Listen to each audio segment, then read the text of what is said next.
يسبح لله ما في السماوات وما في الأرض الملك القدوس العزيز الحكيم.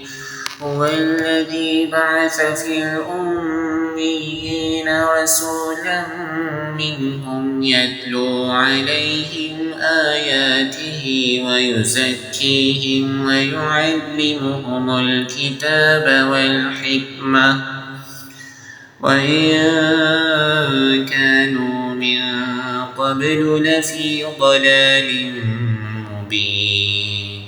وآخرين منهم لما يلحقوا بهم وهو العزيز الحكيم.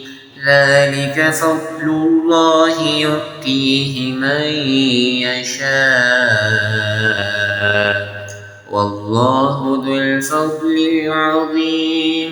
مثل الذين حملوا التوراة ثم لم يحملوها كمثل الحمار يحمل أسفارا بئس مثل القوم الذين كذبوا بآيات الله والله لا يهدي القوم الظالمين. قل يا أيها الذين هادوا إن زعمتم أنكم أولياء لله من دون الناس فتمنوا الموت إن كنتم صادقين ولا يتمنونه أبدا بما قدمت أيديهم والله عليم بالظالمين. قل إن الموت الذي تفرون منه فإنه ملاقيكم ثم تردون إلى عالم الغيب والشهادة فينبئكم بما كنتم تعملون.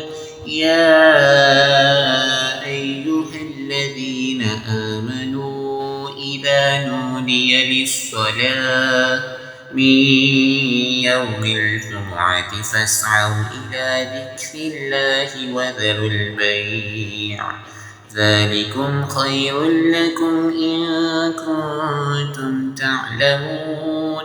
فإذا قضيت الصلاة فانتشروا في الأرض وابتغوا من فضل الله واذكروا الله كثيرا لعلكم تفلحون.